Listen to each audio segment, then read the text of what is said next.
তাহলে আজকে আমরা শুরু করব নিউটনের গতিসূত্র। ঠিক আছে, নিউটনের গতিসূত্র চ্যাপ্টারটা যদি একটু ভালো করে আমরা দেখি, বা নিউটনের গতিসূত্র ইন ডিটেল আমরা যদি পড়াশোনা 11-এ শুরু করি, আমরা নিউটনের গতিসূত্র সম্বন্ধে ডিটেল ক্লাস 9 অলরেডি পড়েছি। এখানে আরেকটু জটিল বা আরেকটু বেশিভাবে পড়বো, তাই না? বেশিভাবে ইন দ্য সেন্স কতগুলো ফান্ডা বা ফ্যাক্টর আমরা এখানে দেখব। সেই ফান্ডা বা ফ্যাক্টরগুলো কী কী না, তো বাস্তব লাইফে নিউটন ওরিয়েন্টেড বা এরকম নিউটনিয়ান প্রবলেমগুলোকে আমরা কী করে ফেস করব। লাইক পুলি প্রবলেম। ঠিক আছে, যেমন ধর একটা খুব ভালো যদি বলি আমি, তোমাদের লাইফে এখন আসবে পুলি প্রবলেম। ঠিক আছে, খুব প্রিয় প্রবলেম এই কোশ্চেনটা, প্রিয় কাদের ক্ষেত্রে, জি মেন নিট এগুলো ক্ষেত্রে খুব খুব প্রিয় প্রবলেম, পুলি প্রবলেম। ঠিক আছে, যেমন হচ্ছে কনস্ট্রেইন্ট প্রবলেম, তোমাদেরকে একটু আগে যেটা বলছিলাম আমি, constraint problem is very very important problem. ঠিক আছে, কনস্ট্রেইন্ট প্রবলেম কীরকম হতে পারে, ধর এরকম একটা তুমি নততল নিয়েছো, ওয়েজ যেটাকে আমরা বলছি, এই বরাবর কোনো একটা পার্টিকেল গড়ে পড়ছে, কনস্ট্রেইন্ট মোশন, এগুলো হচ্ছে খুব ইম্পর্টেন্ট প্রবলেম। ঠিক আছে, তো পুলি প্রবলেম হোক বা কনস্ট্রেইন্ট প্রবলেম হোক, এইগুলো প্রবলেম সলভ করতে গেলে আমার কি করতে হয়, সবসময় ফ্রি বডি ডায়াগ্রাম জানতে হয়, ফ্রি বডি ডায়াগ্রাম। তো এই ফ্রি বডি ডায়াগ্রাম বোঝাতে একটা স্পেশাল ক্লাস আমি তোমাদের নেব অবশ্যই। ঠিক আছে, যাতে বিভিন্ন টাইপের ক্ষেত্রে আমরা বুঝতে পারি। যেমন ধরো ওপর থেকে একটা সিলিং থেকে একটা ব্লক ঝুলিয়ে রেখেছি, নিচে আর একটা ব্লক আছে, তাহলে এখানে কতটা টেনশন কাজ করছে, তাই না? সিমিলার ওয়েতে যদি একটা এরকম করে কোনো টেবিল থাকে, ধরো সাপোজ এটা একটা টেবিল, এখানে একটা বস্তুকে রাখলাম, ব্লককে রাখলাম, এখানে একটা পুলি আছে, সাপোজ দিস ইজ পুলি, দিয়ে এখান থেকে আমি এরকম একটা ব্লককে ঝুলিয়ে দিচ্ছি, তাহলে নিচের দিকে কতটা অ্যাক্সেলারেশন হবে। সো এই সমস্ত জাতীয় প্রবলেম হোক, পুলি প্রবলেম বা কনস্ট্রেইনড মোশন হোক, এগুলো সবগুলো আমরা সলভ করব উইথ ফ্রি বডি ডায়াগ্রাম। ঠিক আছে, ফ্রি বডি ডায়াগ্রাম না হলে, আর পুলি প্রবলেমের জন্য কিছু কিছু ফান্ডা বা থিওরি আছে, সূত্র আছে, সেগুলো একটু মুখস্থ রাখবো আমরা। ঠিক আছে, সেগুলো তোমাকে আমি পাঠিয়ে দেবো, অসুবিধা নাই, বা ক্লাস নেবো তখন বুঝিয়ে দেবো। ঠিক আছে, আজকে নিউটনের গতিসূত্র যেগুলো শুরু করবো আমরা, বুকিস, বুকিস মানে কি, বইয়ের যেগুলো আছে আমাদের। ঠিক আছে, যতটা করা যায় আজকে দেখা যাক।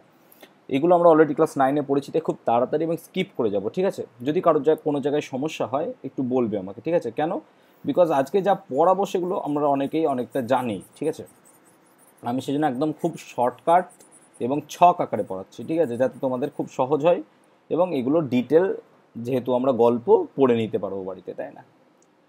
So for Newton's laws of motion, ঠিক আছে, Newton's laws of motion NLM। এই নিউটনস লজ অফ মোশন তিনটে নাকি, তিনটে আছে নিউটনস লজ অফ মোশন। ঠিক আছে, একটু ভালো করেই করি যখন আঁকছি ভালো করে। ঠিক আছে, so this is your Newton's laws of motion. প্রথমেরটা কি, তো ফার্স্ট ল হচ্ছে, second law and third law, তিনটে ল পাবো আমরা। সো ফার্স্ট ল কি, ফার্স্ট লকে বলবো আমরা law of inertia, laws of inertia. ঠিক আছে, ইনার্শিয়া ল, জড়তা সূত্র। কেন, বিকজ ফ্রম ফার্স্ট ল, প্রথম সূত্র থেকে আমরা দুটো জিনিসের কনসেপ্ট পাবো। ঠিক আছে, একটা হচ্ছে ইনার্শিয়া, একটা হচ্ছে ইনার্শিয়া, আর একটা পাবো definition of force, only definition, মানে হচ্ছে বলের সূত্র, সংজ্ঞা। তাই দেখো, প্রথম গতিসূত্র থেকে আমরা দুটো জিনিস পাবো, একটা হচ্ছে জড়তা সম্বন্ধে ধারণা, আর একটা কী পাবো আমরা, ইনার্শিয়া সম্বন্ধে। ঠিক আছে, এই ইনার্শিয়া আবার দু রকমের হয়। কি কি, একটা হচ্ছে স্ট্যাটিক ইনার্শিয়া, মানে হচ্ছে স্থিতিজাড্য, আর একটা হচ্ছে ডাইনামিক, মানে হচ্ছে গতিজাড্য। ঠিক আছে, এ হচ্ছে first law of Newton, law of motion. এ হচ্ছে, তাহলে ব্যাখ্যা যদি করি, আর ডিটেল যদি আমি বোর্ডে না বোঝাই তোমাদের, সিম্পলি এখানে যদি বলে দিই আমি। ঠিক আছে, তাহলে যদি ফার্স্ট ল থেকে আমরা কি জানতে পাই, ফার্স্ট ল, তো ফার্স্ট লটা কি আগে জানি না, তো কোনো বস্তুকে যদি বাইরে থেকে বল প্রয়োগ করা হয়, সো সাপোজ হিয়ার, এখানে তুমি একটা কি নিয়েছো, একটা ফুটবল সাপোজ, সেই ফুটবলকে তুমি বাইরে থেকে কী করছো, বল প্রয়োগ করছো, বা বাইরে থেকে যদি বল প্রয়োগ করো, বল মিনস এই সংজ্ঞা থেকেই তাহলে জানতে পারবো বল জিনিসটা কি। So if you are kicking this one, kick করছো, কিক। ঠিক আছে, if you are kicking this, লাত মারছো, কিক করছো, বলটা কী হবে, সামহাও কোনো না কোনো জায়গায় দূরে চলে যাবে, একটু দূরে, এই দূরে চলে এলো। তাহলে কোনো বস্তুকে যদি বাইরে থেকে বল প্রয়োগ করা হয়, বা বল প্রয়োগ না করলে, ঠিক আছে, তাহলে if you do not kick this, তুমি যদি এটাকে কিক না করো, তাহলে এই বডিটা যেমন ছিল সেরকমই থাকবে। সো যদি বডিটা স্ট্যাটিক থাকে, স্ট্যাটিক মানে চুপচাপ স্থির নাকি, স্থির থাকে যদি বডিটা, তো যদি if you do not kick the body, মানে সে ফুটবল হোয়াট এভার, ফুটবলটাকে তুমি যদি কিক না করো, দেন স্ট্যাটিক থাকলে স্ট্যাটিক থাকবে, আর যদি সে মোশনে থাকে তাহলে সমবেগে মোশনে চলবে, ইউনিফর্ম ভেলোসিটি। এ হচ্ছে ফার্স্ট গল্প। তাহলে প্রথম গতিসূত্র কি? বাইরে থেকে বল প্রযুক্ত না হলে স্থির বস্তু চিরকাল স্থির থাকবে এবং গতিশীল বস্তু চিরকাল সমবেগে সরলরেখা বরাবর চলবে। ক্লাস 9। তাই হয়েছে, যদি একটা তোমার এরকম করে ফুটবল ধরো চলছে, অনেক অনেক পথ ধরে চলছে, তুমি যদি ওকে বাইরে থেকে না টেনে ধরো বা এখানে যদি একটা পা না দাও, তাহলে ফুটবলটা গড়িয়ে পড়বে। এবার বলি স্যার মাঠের মধ্যে ফুটবল মারলে কিছু দূর গিয়ে তো বন্ধ হয়ে যায় না। বাবা, এখানে শুধুমাত্র নিউটনস লজ অফ মোশনের যে সূত্রগুলো, এগুলো ফ্রি পার্টিকেলের ক্ষেত্রে অ্যাপ্লিকেবল। ফ্রি পার্টিকেল কাদের বলবো আমরা? না তো যার ওপর কোনো আনব্যালেন্সড ফোর্স কাজ করে না। No unbalanced force is acting here. Suppose here you have taken any kind of body, একটা পার্টিকেল, ধরো এর ওপর এদিক দিয়ে কাজ করছে 10 নিউটন ফোর্স, আর এদিক দিয়ে কাজ করছে ধরো 20 newton force suppose. So according to vector algebra you can say that এখানের মধ্যে কিছু পরিমাণ একটা বেশি বল কাজ করছে, 10 আর 20 রেজাল্ট্যান্ট ফোর্স কাজ করছে, কারণ তুই যদি ডিরেকশনটা ম্যাচ করো এরকম হবে, তাহলে এরকম হবে 20 নিউটনের 10 আর 20 নিউটন কাজ করছে force, you can say that. এবার আমি যদি বলি এই 20 নিউটনের অপোজিটে 20 নিউটন ফোর্স কাজ করছে অ্যান্ড 10 নিউটনের ঠিক অপোজিটে 10 নিউটন কাজ করছে, আমি যদি এই কনসেপ্টটা চুজ করি, so that net force acting on the body will be obviously zero, নাকি? এটা তো হওয়া উচিত, কারণ 10 পরস্পরকে ক্যান্সেল আউট করবে and 20 will cancel out each other. তো কোনো এইরকম ফোর্স যখন কোনো একটা বডির উপর কাজ করছে না, then you can say that the body is free particle, কোনো বাউন্ড বা কোনো কিছুর মধ্যে নেই। যেমন ধরো আমরা বাড়িতে ঘুরে বেড়াচ্ছি, এখন আমরা কি সব কিছু ফ্রিলি করতে পারি? রিয়েলি না, অনেক কিছু আমরা মা বাবার অধীনেই আছি, তাই না? লাইক, তো এরকম ফ্রি পার্টিকেল কীরকম? যার ওপর কোনো আনব্যালেন্সড ফোর্স কাজ করবে না। ঠিক আছে, সবসময় ফ্রি পার্টিকেল থাকাও ভালো না অবভিয়াসলি, ঠিক আছে, কারণ মাঝে মধ্যে বাউন্ড থাকাও ভালো। অবভিয়াসলি অ্যাটম নিউক্লিয়াসের মধ্যে তুমি দেখবে ইলেকট্রনগুলো কি বাউন্ড। যাই হোক, সেটা 12 ক্লাসে করাবো, অসুবিধা নেই। তাহলে এই হলো ফার্স্ট ল। তাহলে এখান থেকে আমরা বাইরে থেকে কিছু প্রয়োগ করছি নাকি, কিক করছি। সো বাইরে থেকে যা প্রয়োগ করছি, যার ফলে কোনো একটা বডি না তো যে স্ট্যাটিক ছিল, স্থির ছিল, সেখান থেকে কী হচ্ছে? ডাইনামিক, গতিশীল হচ্ছে। তাছাড়াও যদি ডাইনামিক থাকে, সেখান থেকে কী হচ্ছে? স্ট্যাটিক হচ্ছে। তাহলে তুমি কি করছো? তার অবস্থা মিন্স কোন স্টেটে সে আছে, মোশনে আছে নাকি স্ট্যাটিক আছে। এই যে স্টেটের চেঞ্জ করছো কিছু একটা বাইরে থেকে দিয়ে, নাকি? ইউ আর অ্যাপ্লাইং সামথিং, কিছু অ্যাপ্লাই করছো তুমি। সেই অ্যাপ্লাইটা কি? সাপোজ কিক, একটা কিক করছো এই যে। So this can be said as force. তাহলে বল কি? বাইরে থেকে যা প্রয়োগ করলে কোনো বস্তু স্থির থেকে গতিশীল বা গতিশীল থেকে স্থির হয়। দেখো, সবসময় যে হবেই তার কোনো মানে নেই, চেষ্টাও বলতে পারো। কেন? তোমার পাশে যে দেওয়াল আছে, দেওয়ালে তুমি যদি গিয়ে যদি দৌড়ে গিয়ে খুব জোরে একটা লাথি মারো, তাহলে সেই দেওয়াল কোনোদিন নড়বে না। তাই তুমি তো বল দিয়ে চেষ্টা করলে, নাকি? এটা তো একটা ফোর্স। চেষ্টা করলে কিন্তু হলো না, তার জন্য সব ক্ষেত্রে আমরা বলবো না যে হবেই। মানে কি, ফোর্স অ্যাপ্লাই করলেই স্থির বস্তু গতিশীল, গতিশীল বস্তু স্থির হবে না। ম্যাক্রোস্কোপেলি এটা নাও হতে পারে। কেন? কারণ দেওয়ালের ক্ষেত্রে এক্সাম্পল নিলাম। সেই জন্য আমরা সংজ্ঞা একটু চেঞ্জ করে বলতে পারি, বাইরে থেকে বল প্রয়োগ করলে কোনো স্থির বস্তু চিরকাল, যে বাইরে থেকে যা প্রয়োগ করলে কোনো বস্তু স্থির থেকে গতিশীল বা গতিশীল থেকে স্থিতিশীল হয় বা হওয়ার চেষ্টা করে, তখন তাকে বলবো আমরা কি? ফোর্স। এই হলো বলের ডেফিনেশন। সো বলের ডেফিনেশনের সঙ্গে সঙ্গে আমরা আরেকটা জিনিস পাই, সেটা কি হচ্ছে? ইনার্শিয়া। We get inertia. এবার দেখো, ইনার্শিয়া জিনিসটা কি? তোমাকে পড়তে বসতে বলছে বাড়ির লোক, তুমি পড়ছো না, দিস ইজ ইনার্শিয়া। পড়তে বসতে বলছে, পড়ছো না, মানে তোমার মধ্যে একটা অ্যান্টি বা রেজিস্ট্যান্স কাজ করছে, যার বিরুদ্ধে। কোন বিরুদ্ধে? তোমাকে পড়তে বলছি, তুমি পড়তে বসছো না, এই যে একটা রেজিস্টিভিটি নেচার কাজ করছে। So this is inertia. মতলবটা কি? মতলব তুমি এদিক দিয়ে ফোর্স অ্যাপ্লাই করছো, now you can get the actual force কি জিনিস তুমি এখন বুঝে নিয়েছো। সো তুমি যখন একে ফোর্স অ্যাপ্লাই করছো, ও তখন নড়ছে না, তাই না? তুমি কি করছো? একটা বড় বাক্স আছে, সেই বাক্স বা টেবিলকে হাত দিয়ে ঠেলছো, পারছো না, এনাফ ফোর্স তুমি অ্যাপ্লাই করছো না, ধরো পারছো না। তার মানে তার মধ্যে একটা রেজিস্টিভ নেচার বা রেজিস্টিভিটি প্রপার্টি আছে, যে আমার প্রযুক্ত ফোর্স বা প্রযুক্ত বলের বিরুদ্ধে কাজ করছে। অর্থাৎ আমরা এইভাবে ঘুরিয়ে জিনিসটাকে বলতে পারি, সে নিজের স্ট্যাটিক ধর্মটাকে বজায় রাখতে চেষ্টা করছে, মানে স্ট্যাটিক স্টেটটাকে একদম চুপচাপ থাকতে চাইছে, যে আমি স্ট্যাটিক থাকবো, পড়াশোনা করবো না আমি, এরকম কনসেপ্ট। আবার সিমিলারলি তুমি ভাবো, কোনো জায়গায় একটা খুব জোরে বাইক দৌড়াচ্ছে, খুব জোরে বাইক যাচ্ছে, ঠিক আছে, কোনো ট্রেন যাচ্ছে ধরো সাপোজ, তুমি কি তোকে হাত দিয়ে দাঁড় করাতে পারবে? অসম্ভব। আয়রন ম্যান, ক্যাপ্টেন আমেরিকা হতে হবে, তবে তাকে পারবে কিনা তাও জানা মুশকিল। ঠিক আছে, স্পাইডারম্যান মধ্যে একটা ট্রেন আটকে ছিল এরকম, যদি স্পাইডারম্যান 2 দেখো, ঠিক আছে, টম মাগোয়ের মুভি একটা, ঠিক আছে, হোয়াট এভার। তো ট্রেনকে তুমি হাতে দাঁড়াতে পারবে না, ফুটবলকে পারবে, তাই না, একটা ট্রাককে পারবে না। তাহলে সামহাও আমরা কোনো না কোনো জায়গায় বুঝতে পারছি এই যে inertia is somehow related with the mass. কেন? বেশি ভারী বস্তুকে আমরা আটকাতে পারছি না, কম ভারী হলে আটকে দিচ্ছি। শর্টপাট বল সকলেই দেখেছে, লোহার শর্টপাট বল। সো লোহার শর্টপাট বলকে যখন ছোড়া হয় তখন অনেক দূরে গিয়ে তাকে আসতে যখন হয় তখন তাকে কি করা হয়, পায়ে করে খুব ভালো করে ধরা হয়। তুমি যদি ফুটবলের মতো তাকে কিক করতে যাও, আর বলছি না পরের অবস্থাটা, ঠিক আছে, যাই হোক হোয়াট এভার। তো inertia is somehow related to mass, পরে দেখাবো আমরা, ঠিক আছে, ইজ প্রপোর্শনাল অবভিয়াসলি।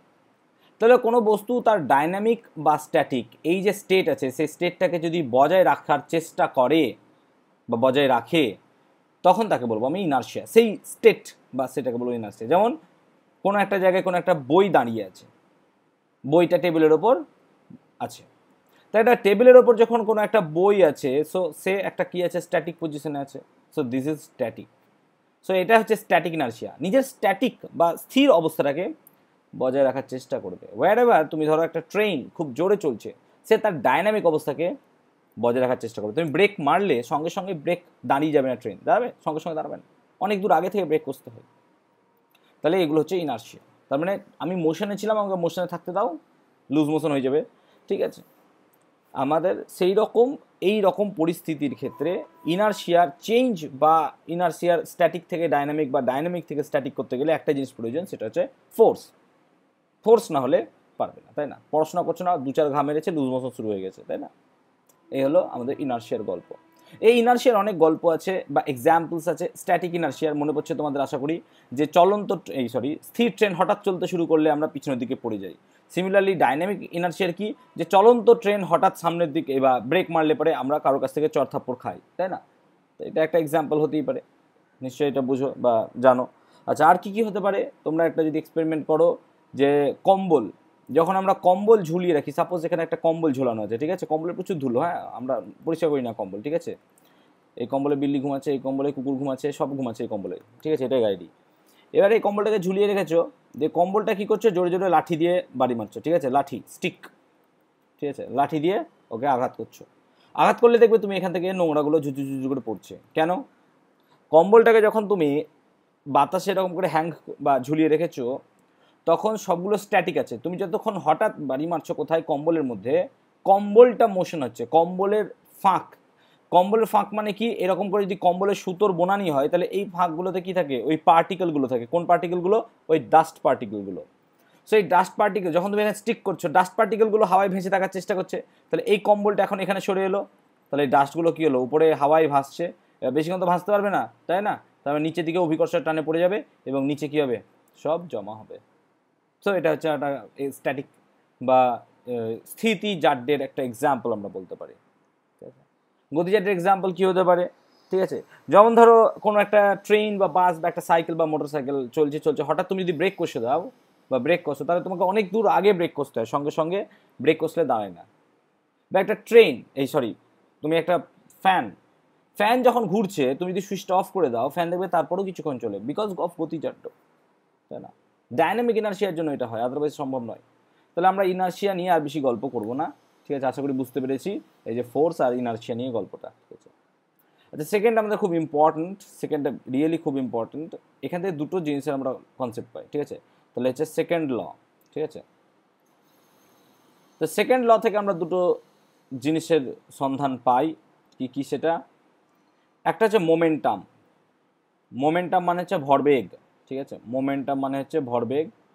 আর একটা পাই ফোর্স, ঠিক আছে, ম্যাগনিটিউড অফ ফোর্স, ম্যাগনিটিউড লিখে দিলাম, ঠিক আছে, ম্যাগনিটিউড। তাহলে ফোর্সের মান সম্বন্ধে আমরা ধারণা পাই, নিচে লিখি, কারণ আমাকে থার্ড লটাও লিখতে হবে, ঠিক আছে, ম্যাগনিটিউড, ফোর্সের ম্যাগনিটিউড পাচ্ছি আর মোমেন্টাম সম্বন্ধে ধারণা পাচ্ছি। এক এক করে বলি, মোমেন্টামটা আসি প্রথমে, ঠিক আছে। তাহলে মোমেন্টাম জিনিসটা কি? Second law. তার আগে সেকেন্ড লটা বলে নিই। সেকেন্ড ল কি? সামহাও ধরো তোমার বন্ধু সামনে দাঁড়িয়ে আছে, ঠিক আছে, বন্ধু আঁকতে পারছি না, ফুটবল ভেবেই নাও, ঠিক আছে, সামনে বন্ধু দাঁড়িয়ে আছে, তোমার খুব রাগ বন্ধুর প্রতি, বন্ধু কিছু না কিছু খারাপ কাজ করে ফেলেছে, ঠিক আছে, তো বন্ধুর প্রতি তোমার খুব রাগ, তুমি কি করলে, বন্ধুকে একটা কিক করলে, ঠিক আছে, কিক করলে, তাহলে বন্ধুটা কি হবে, সামনের দিকে এগিয়ে যাবে, তাই না, এবং মুখ থুবড়ে পড়বে, আর এটাই তুমি চাও, যার প্রতি যার রাগ আছে সেটা মনে মনে ইমাজিন করো।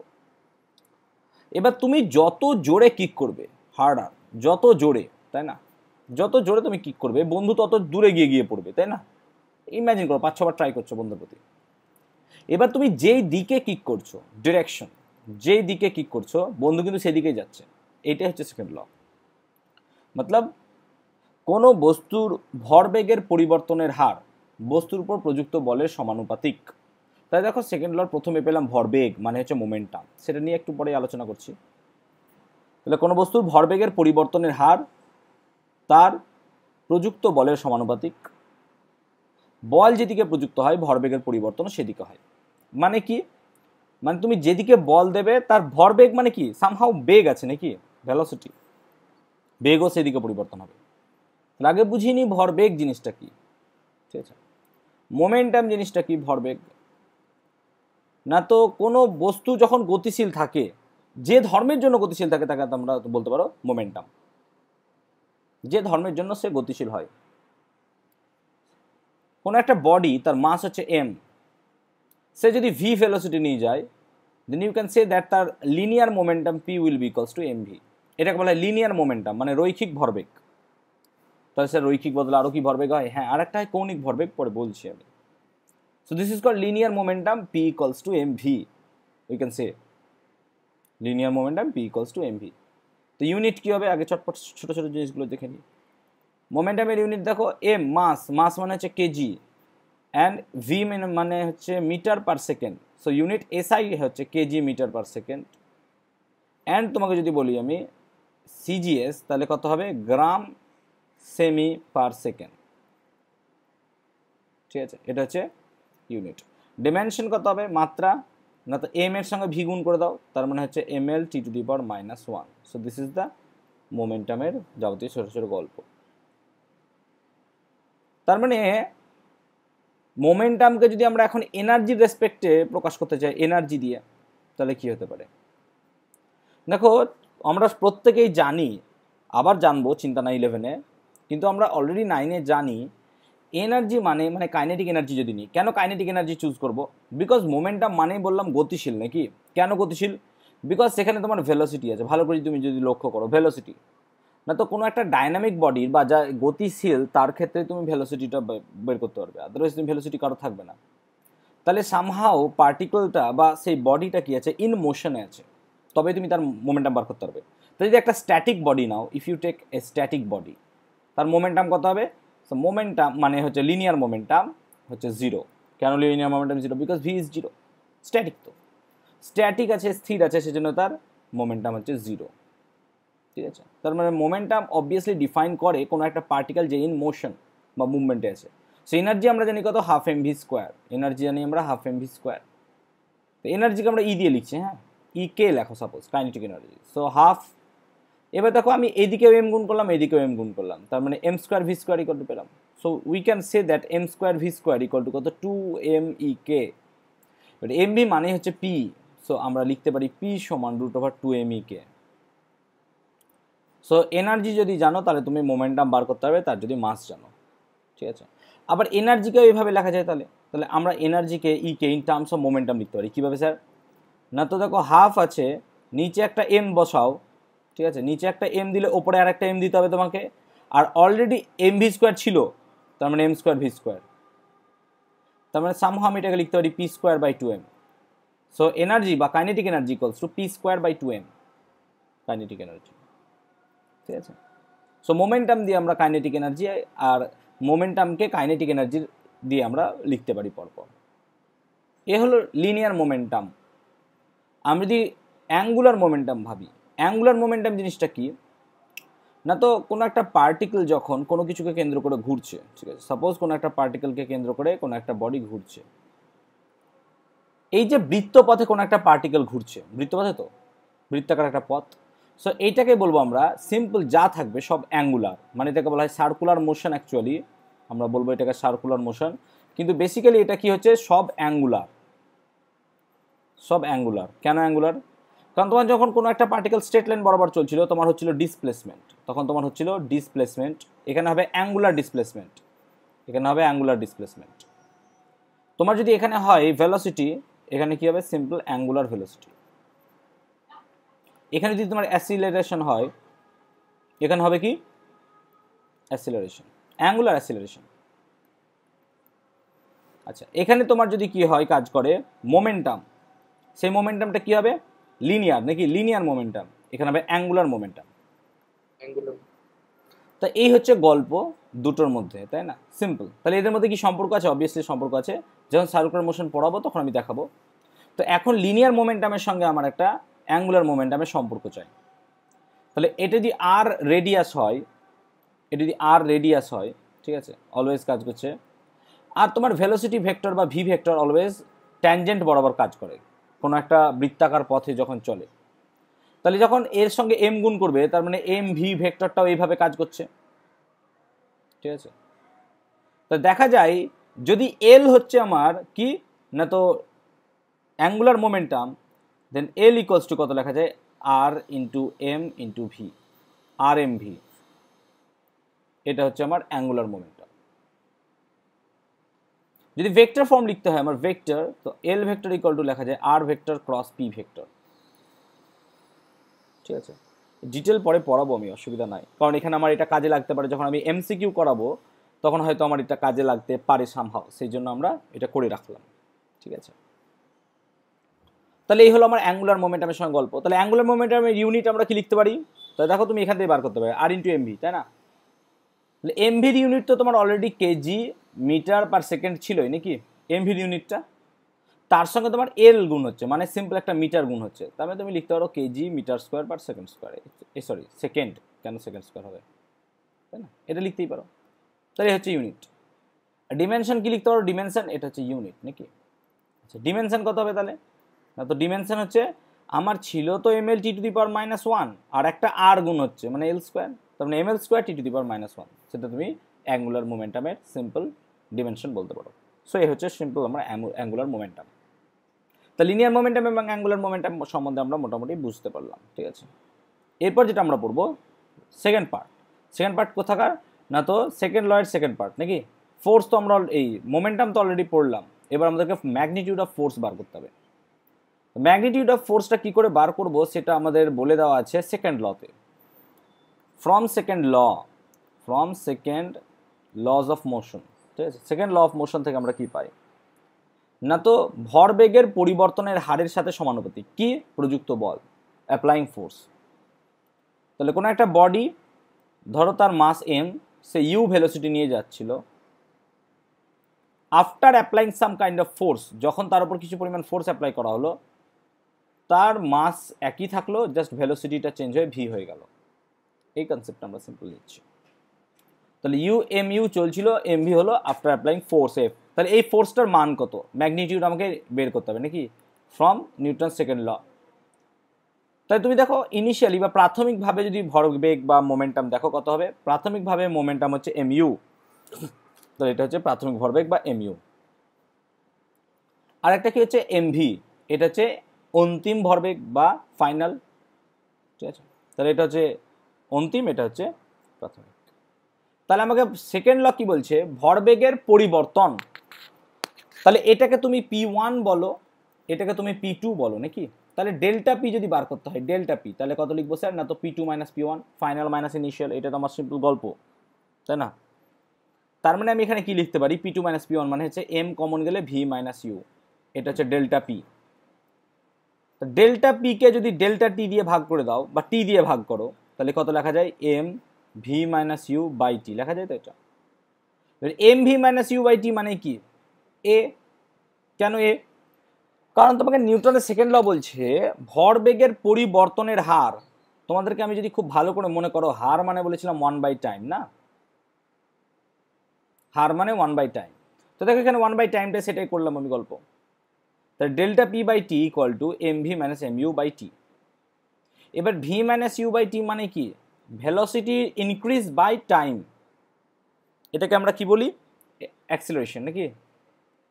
সো ডেল্টা পি বাই টি এটাকেই আমরা বলবো ফোর্স, এবং এটা হচ্ছে কি এম এ। যদি ভেক্টর মেথড লিখো, ভেক্টর ফর্ম, তাহলে এফ হচ্ছে ভেক্টর, এগেইন এম তো স্কেলার, তার মানে এ হচ্ছে ভেক্টর, অ্যাক্সিলারেশন অবভিয়াসলি ভেক্টর। তাহলে এ হচ্ছে সিম্পল নিউটনের সেকেন্ড ল, ঠিক আছে, আমরা এটা বলতেই পারি। আচ্ছা, এখানে সমান কেন দিলাম, সমানুপাতিক দিলাম না, কারণ নিউটনের সেকেন্ড ল বলছিল সমানুপাতিক। দেখো তুমি সমানুপাতিক দিয়ে এটাই করতে পারো, কিভাবে, জাস্ট তোমাকে একটা স্টেপ ফরওয়ার্ড করতে হবে। কি বলছে না, তো ভরবেগের পরিবর্তনের হার প্রযুক্ত বলের সঙ্গে সমানুপাতিক, তার মানে এই জায়গাটায় আমি কি লিখতে পারি এখন, সমানুপাতিক এফ নাকি। এবার এফ সমান কি হবে তোমার, কে ইন্টু এম ইন্টু এ। এবার কেটাকে তুমি যদি ইউনিটারি বা ওয়ান ধরো, তাহলে দেখো F equal to M a. So finally you can get F equal to M a. Just একটা স্টেপ ফরওয়ার্ড বা স্টেপ নিলাম। এবার নিউটনস সেকেন্ড লর ক্ষেত্রে দেখো এম যেটা নিয়েছি আমরা, এটা ফিক্সড নাকি, না, সব সময় এম এর মান ফিক্সড হয় না। যদি কোনো একটা পার্টিকেল যখন তার velocity comparable to the wavelength, sorry comparable to the velocity of light, একটা পার্টিকেল তার ভেলোসিটি বা বেগ comparable to the velocity of light, velocity of light কত না, তো আলোর ভেলোসিটি হচ্ছে 3 × 10⁸ মিটার পার সেকেন্ড। এত ভেলোসিটি তার কাছাকাছি যদি হয়, তো এটা যদি পার্টিকেলের ভেলোসিটি হয় এরকম, এই রকম ধরো পার্টিকেলের ভেলোসিটি c/2, কম্পারেবল। যদি c/2 নাও হয়, তুমি সাপোজ ধরো c/16, এটা তো কম্পারেবল, 1/16, তাও কম্পারেবল। তো যদি এটা পার্টিকেলটার ভেলোসিটি হয়, দেন এম চেঞ্জ হয়ে যায়, মাস একই থাকে না। এবং এটাকে ব্যাখ্যা করে আমাদের স্পেশাল থিওরি অফ রিলেটিভিটি। আইনস্টাইনের থিওরি অফ রিলেটিভিটি দুই প্রকার, একটা হচ্ছে জেনারেল থিওরি অফ রিলেটিভিটি যেটাকে বলে জিটিআর, আর একটা হচ্ছে স্পেশাল থিওরি অফ রিলেটিভিটি, সেটা হচ্ছে এসটিআর। তো ইন দ্যাট কেস যখন পার্টিকেলটার ভেলোসিটি অফ পার্টিকেল কম্পারেবল মানে তুলনা করা যায় যাকে, comparable to the speed of light বা ভেলোসিটি অফ লাইটের সঙ্গে কম্পারেবল, দেন মাস অ্যাকচুয়ালি চেঞ্জ হয়ে যায় like this, m equals to m0√1 - v² / c²। এবার তুমি যদি এখানটা দেখো, v is always less than c নাকি, v always less than c, তাহলে v যদি অলওয়েজ লেস দ্যান c হয়, তাহলে 1 - এটা করে দেখতেই পাচ্ছ যে সবসময় কি হবে। এবার ধরো v ইকুয়াল টু c, তা v এর মান যদি c হয়ে যায় তাহলে কত হয়, so in case v equal to c, then m equal to কত লেখা যায়, m0/√1 - 1, मतलब সামথিং বাই জিরো নাকি, সামথিং বাই জিরো, দ্যাট কি সামথিং বাই জিরো মানে ইনফিনিটি। তার মানে এটা হচ্ছে কি আমি ডিটারমাইন করতে পারবো না। তাহলে যখন v ইকুয়াল টু c বলছি আমরা, কখন না, তো যে সমস্ত পার্টিকেলের ভেলোসিটি লাইটের মতো বা লাইট, তাদেরকে আর তুমি পার্টিকেল বলতে পারবে না। তাহলে এই যে পার্টিকেল, সরি যে লাইট, আমার পার্টিকেল বলাটা ভুল, যদিও বা আবার পার্টিকেল বলাও যায় লাইটকে, হোয়াট এভার, ও অনেক গল্প আছে, পরে বোঝাবো আমি কোনো এক সময়। তো যখন লাইটের ভেলোসিটি নিয়ে কিছু চলছে, তখন তার মাস থাকে না।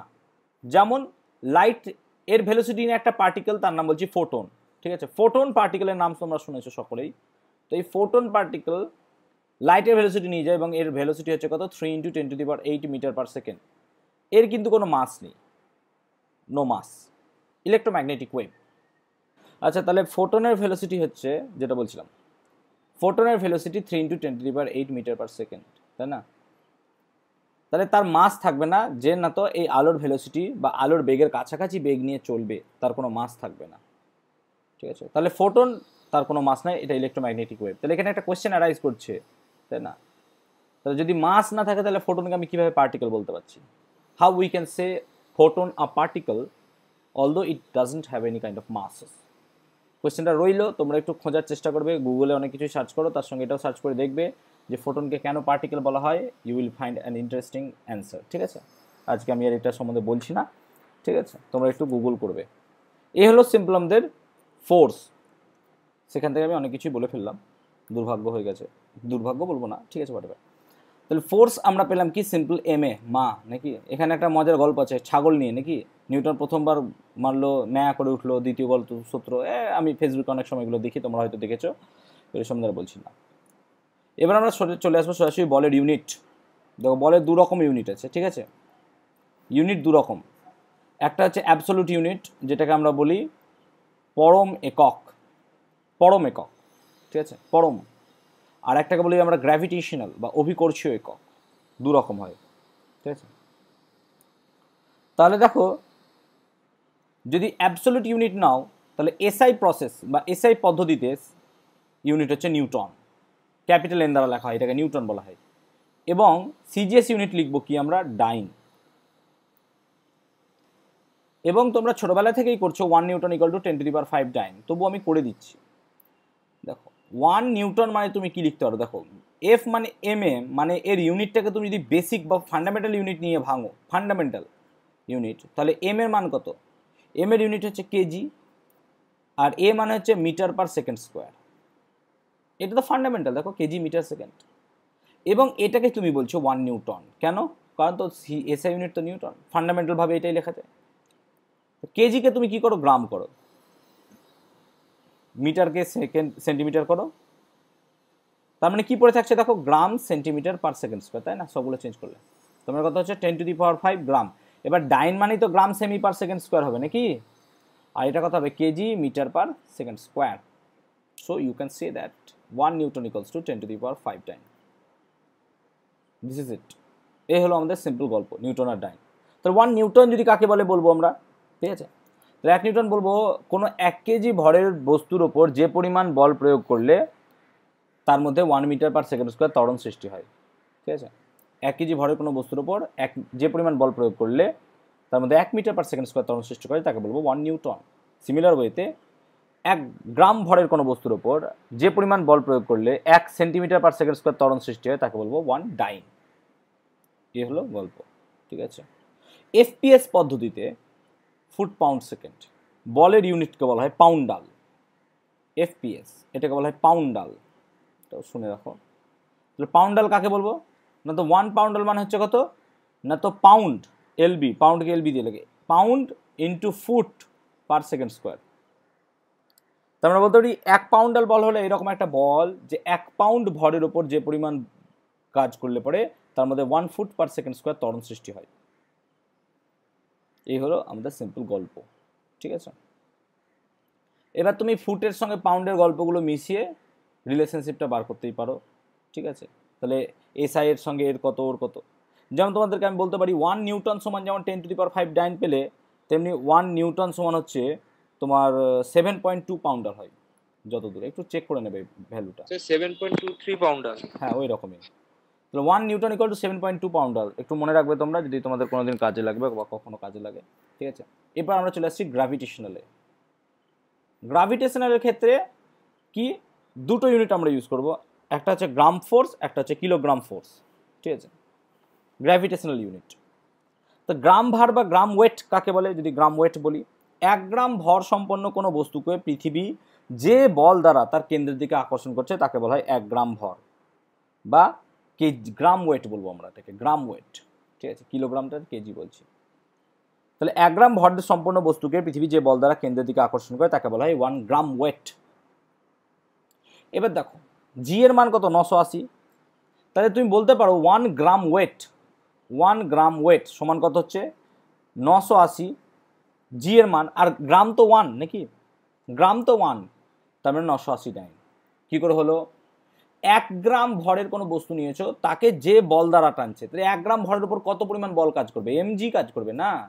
এবার জি এর মান কত 980 সিজিএস, আর এম এর মান কত 1, তো 1 গ্রাম ওয়েট মানে হচ্ছে 980 ডাইন। সিমিলারলি 1 কেজি ওয়েট কাকে বলবো, 1 কেজি ভরের কোনো বস্তুকে পৃথিবী যে বল দ্বারা তার কেন্দ্রের দিকে টানছে তাকে বলবো 1 কেজি ভর বা 1 কেজি ওয়েট।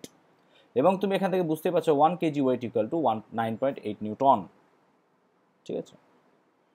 আর এফপিএস পদ্ধতিতে এটাকে কি বলবো আমরা, সিম্পল পাউন্ড ওয়েট, ঠিক আছে, এটাকে বলবো আমরা পাউন্ড ওয়েট। এবং তুমি বুঝতে পারছো 1 পাউন্ড ওয়েট মানে কত, 1 পাউন্ড তার সঙ্গে যত পরিমাণ কাজ করে।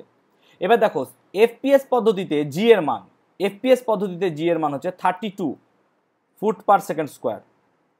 তার মানে 1 পাউন্ড কত হবে? 32 পাউন্ডাল, নাকি? ভালো করে বোঝো, সিম্পল। তাহলে 1 পাউন্ড ওয়েট, 1 পাউন্ড তো নিচ্ছই অলরেডি, আর তার সঙ্গে ওয়েটের মানটা এটা বসাচ্ছ, তাহলে পাউন্ড ওয়েট পার second square, sorry pound feet per second square, এটাকে কি লেখো? পাউন্ড ওয়েট, পাউন্ডাল লেখো না। তার মানে এটা কত হয়ে যাচ্ছে? 32 পাউন্ডাল, ঠিক আছে? এই যে পাউন্ড ফুট পার সেকেন্ড স্কোয়ার, পাউন্ডাল, তার মানে 1 পাউন্ড ওয়েট মানে আমরা বলতে পারি কত? 32 পাউন্ডাল। সিম্পল লজিকটা আশা করি সবাইকে ক্লিয়ার করাতে পেরেছি।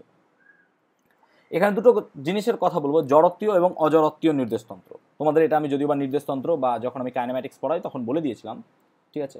জড়ত্বীয় এবং অজড়ত্বীয় নির্দেশতন্ত্র কাকে বলা হয়? না তো যে নির্দেশতন্ত্রে কোনো প্রকার ত্বরণ থাকে না, ঠিক আছে, জড়ত্বীয়। তাহলে জড়ত্বীয় কাকে বলবো? কোনো ত্বরণ নেই, নো ত্বরণ, কোনো ত্বরণ থাকবে না এরকম নির্দেশতন্ত্র, ঠিক আছে? এই নির্দেশতন্ত্র কি হবে? স্থির থাকবে, চুপচাপ। ধরো তুমি বসে আছো এবং কিছু দেখছো, দ্যাটস স্থির। অথবা সমবেগে চলবে, অথবা সমবেগে চলবে, এই কেন, অথবা সমবেগে চলবে। তাহলে স্থির বা সমবেগে যদি চলে তখন তাদের বলবো আমরা কি? জড়ত্বীয় নির্দেশতন্ত্র। নিউটনের সকল গতিসূত্র কিন্তু জড়ত্বীয় নির্দেশতন্ত্রে অ্যাপ্লিকেবল। ইয়েস, নিউটনের সকল গতিসূত্র জড়ত্বীয় নির্দেশতন্ত্রে প্রযোজ্য হয়। এবং এই জড়ত্বীয় নির্দেশতন্ত্রে যে সমস্ত বল কাজ করে তাদেরকে বলা হয় real force. So real force means they are always acting in a তোমার জড়ত্বীয় বা ইনার্শিয়াল ফ্রেম অফ রেফারেন্স। অজড়ত্বীয় নির্দেশতন্ত্র কি? তার এর উল্টোটাই হবে, ঠিক আছে? এই কথা আসছে নাকি কাটা কাটা আসছে একটু বলতো? হ্যাঁ স্যার, ঠিক আছে। ঠিক আছে, ওকে। তাহলে অজড়ত্বীয় নির্দেশতন্ত্র কাকে বলবো? না তো যদি কোনো নির্দেশতন্ত্র কারো সাপেক্ষে ত্বরণ নিয়ে এগিয়ে আসে, তার মানে ভেলোসিটি চেঞ্জ হচ্ছে, কোনো ত্বরণ নিয়ে এগিয়ে আসে, তখন তাকে বলবো আমরা কি? সিম্পল, ত্বরণ বা মন্দন থাকলে অজড়ত্বীয় নির্দেশতন্ত্র। নিউটনের কোনো সূত্রে অজড়ত্বীয় নির্দেশতন্ত্র প্রযোজ্য হবে না, ঠিক আছে? এগুলো বলতে পারবো না যে প্রযোজ্য হয়, ঠিক আছে? অজড়ত্বীয় নির্দেশতন্ত্র বা, ঠিক আছে, এর এক্সাম্পল আমরা কোথায় পাবো? এইখানটাতে যে সমস্ত ফোর্স কাজ করে সত্যি কথা বলতে গেলে সেগুলোকে আমরা বলি সিউডো ফোর্স, সিউডো ফোর্স। এবং এই সিউডো ফোর্স নিয়ে একটা ইন্টারেস্টিং বা ইম্পর্টেন্ট গল্প আমরা বলবো কোথায়? সার্কুলার মোশনে। সার্কুলার মোশন যখন আসবে তখন দেখবে এই সিউডো ফোর্সটাকে নিয়ে আমি ডিটেল আলোচনা করব, ঠিক আছে? তাহলে এখন জেনে রাখলাম জড়ত্বীয় এবং অজড়ত্বীয় নির্দেশতন্ত্র, কোথায় নিউটনের সূত্র কাজ হয়, কোথায় নিউটনের সূত্র কাজ করে না, এটসেট্রা এটসেট্রা, ঠিক আছে? এই হলো গল্প। তাহলে আমরা এখানে দেখলাম নিউটনের প্রথম গতিসূত্র, দ্বিতীয় গতিসূত্র এবং তাদের যাবতীয় যা ফান্ডা। এবার নিউটনের তৃতীয় গতিসূত্র, একদম প্রথম পেজে চলে যায় নাকি? তৃতীয় গতিসূত্র বা থার্ড ল। সবগুলো লাল লিখলাম, এটা কালো সাদা হয়ে গেল, লালই লিখি। সো থার্ড ল যদি আমরা যাই, থার্ড ল কি? বন্ধুর সঙ্গে তোমাদের দিন রাত এটা নিয়ে হয় নাকি? প্রত্যেক ক্রিয়ার সমান প্রতিক্রিয়া আছে, অ্যাকশন রিয়াকশনের গল্প, অ্যাকশন অ্যান্ড রিয়াকশন। প্রত্যেক ক্রিয়ার সমান বিপরীত প্রতিক্রিয়া আছে, মতলব তুমি যা পাবে বা তুমি যা করবে তাই ফিরে পাবে। বাস্তবে এটা হয় কিনা আমি জানি না, ঠিক আছে? তাহলে অ্যাকশন কি? কোনো কিছু করা, রিয়াকশন তার এগেনস্টে কিছু পাওয়া।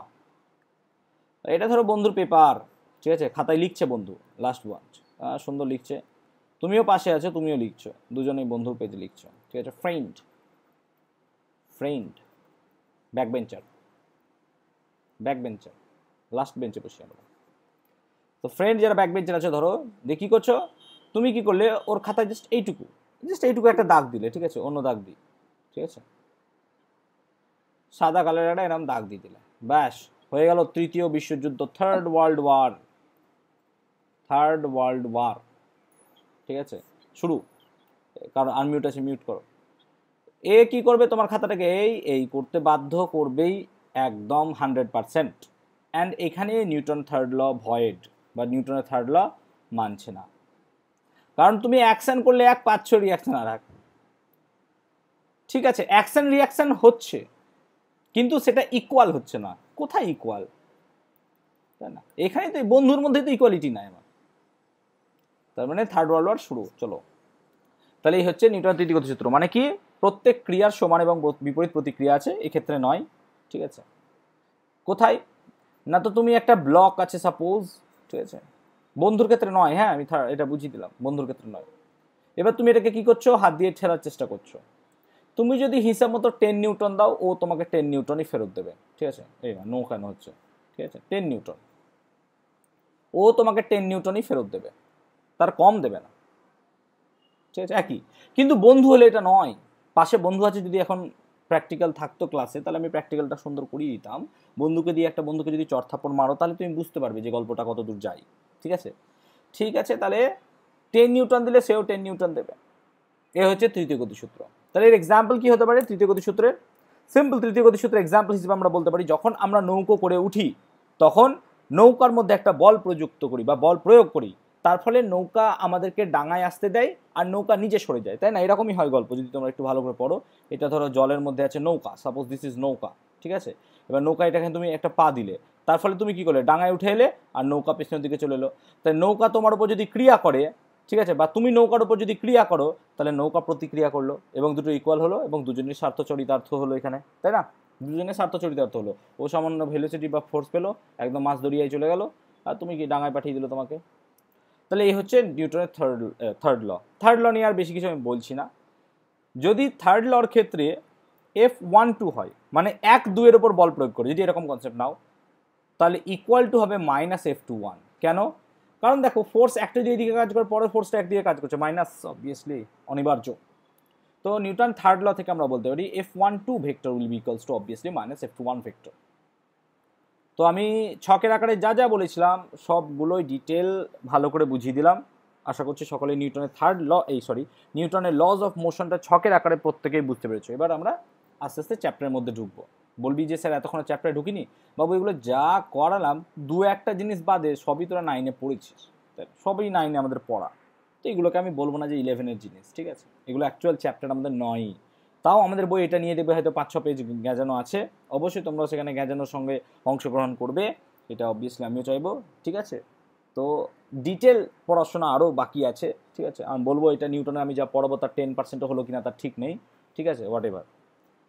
এরপর আমরা যেটা পড়বো, ঠিক আছে, যে নিউটনের দ্বিতীয় গতিসূত্র বা প্রথম গতিসূত্র থেকে এগুলোর কনসেপ্ট আনা যায় কি না, মানে এক গতিসূত্র থেকে আরেক গতিসূত্র যাব।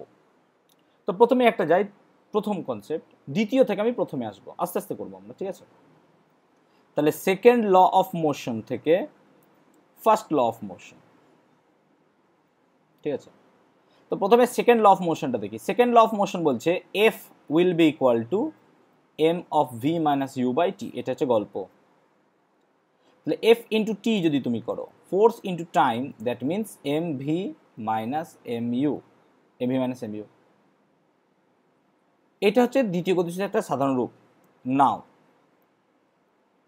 ইফ এক্সটার্নাল ফোর্স, বাইরের প্রযুক্ত বল, নাকি এক্সটার্নাল ফোর্স মানে বাইরের প্রযুক্ত বল, এফ ইকুয়াল টু 0 যদি হয়, তাহলে আমি কি লিখতে পারি, m V minus M u মানে 0।